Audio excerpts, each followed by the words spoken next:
people can like Yeah. resonate with, hopefully. Yeah, definitely. So I think what I found really encouraging, just like a quick little aside about the voter turnout, is that in this country, historically, we've had a really hard time supporting people in voting, right? Like, because historically we've made it so hard for people to vote. Yeah. And that it's kind of disenfranchising, right? Like we've done a great job at keeping people from voting.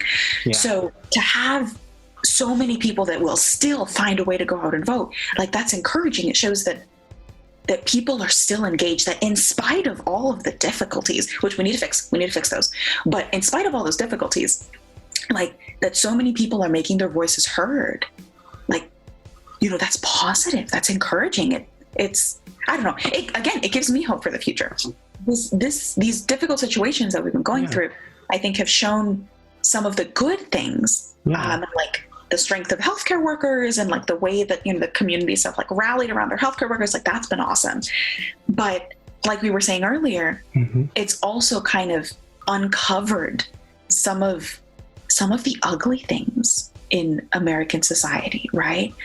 That we're quick to assume the worst about the other side. We're quick to question the integrity of other people and their motives, and that, right? So like on a personal level, but also, like we were saying earlier, we've kind of had our eyes open, the country, right? I think some of us have been aware of this for a while, but the country as a whole has kind of had its eyes opened about the way that our institutions, right, like our education system, our criminal justice system, our electoral system, right, the way that our institutions have actually hurt a lot of people, and that they have been involved in oppressing certain communities for a very long time. Like, we're starting to see that, and it is an ugly truth about the U.S.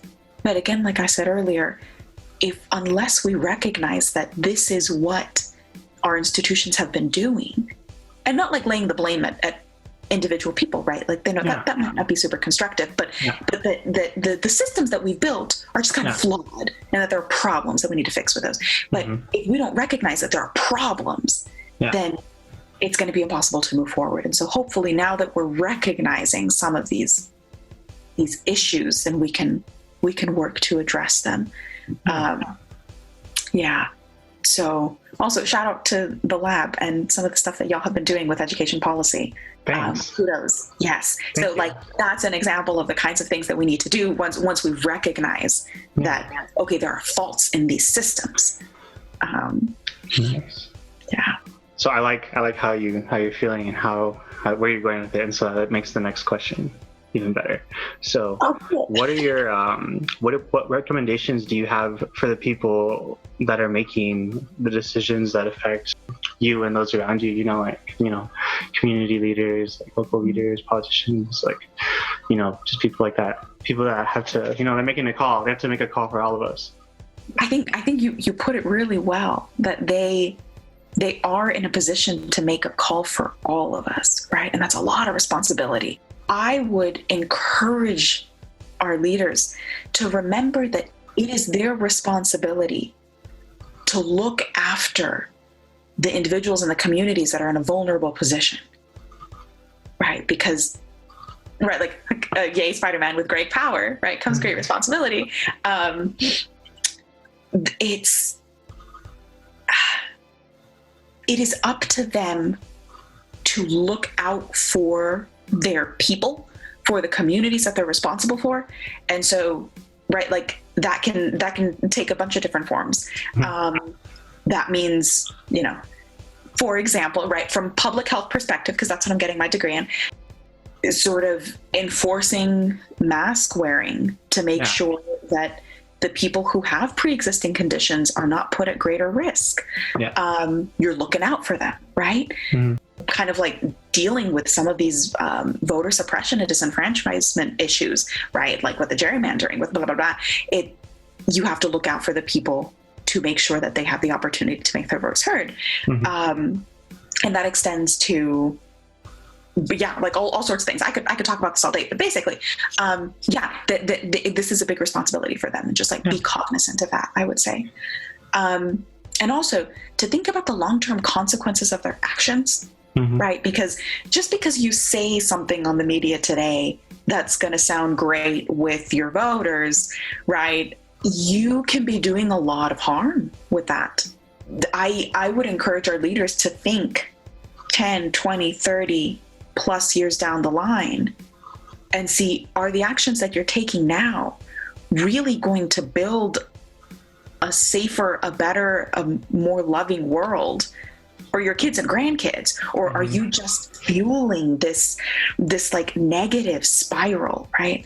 Because I think it's easy to get sucked into the moment, but somebody has to think long term, and if we put them in a position of power, it's their job to do it, right? Yeah, and actually, I was gonna even say that. I was gonna say, like you were saying long term, I'm all like, and even then we have to even make sure that they're the type of people that can think 10, 20, 30 years down the future.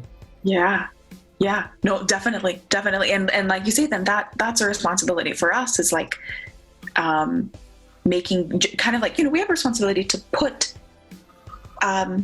people in power that are really going to have our best interests at heart, right? And so kind of making sure that we're careful and intentional about the people that we select, right? And the people that we put in those positions, and the people that we follow, people that we like kind of commit to. We got to be careful.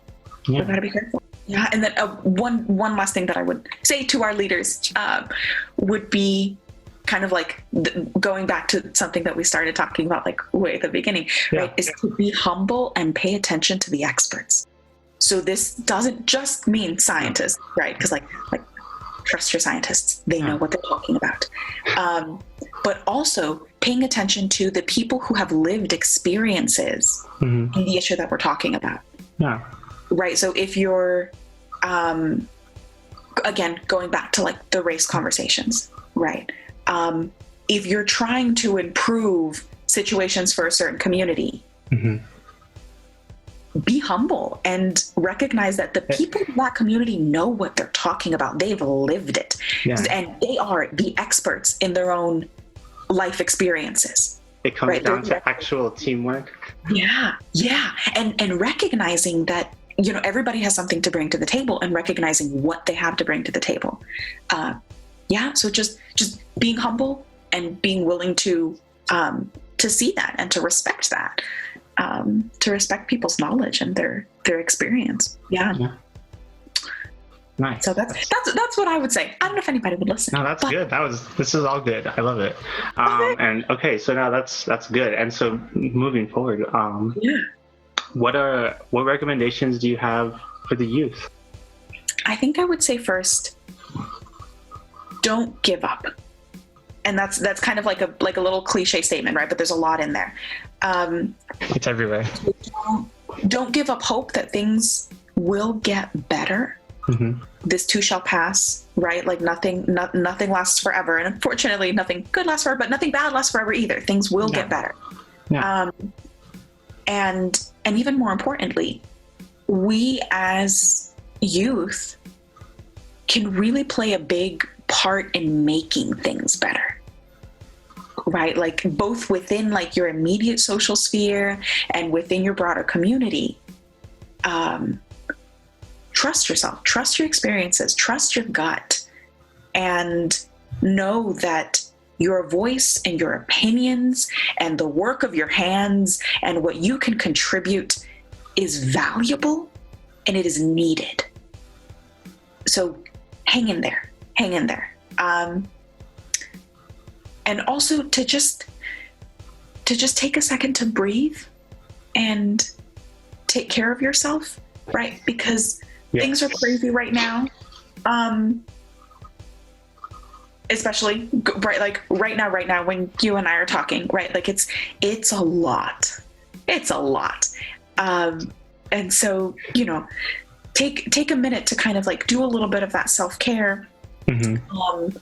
And just be kind to yourself, be gentle with yourself. You know what's cool that I was realizing as we were talking about this? I'm like, hey, technically we're making history. Oh, that's good. Yeah, no, yeah. Definitely. Yes. Oh my gosh, we definitely are. And we know it 2020. Yeah. Just make sure it's out there. Yeah. We'll just leave it at that. But yeah, no, sorry, I didn't mean to sidechain you. No, you're totally good. But yeah, so that would be my advice. Don't give up. Things will get better, and you can be part of what makes them better. And then just kind of be kind to yourself. Cool. All right. Well, thank you, Micaela, for your time and your thoughts around these important issues. This was a great conversation to have with you. Like, very inspired right now. This was nice. And yeah, so thank you so much. And thank you. For our listeners out there, thank you guys for listening. We're on KTAL 101.5 FM in Las Cruces, New Mexico. And yeah, please visit the lab website, lablc.org, to see what we're up to. And please keep speaking out. Youth voice and positive action can make a real difference now and in the future. Take care.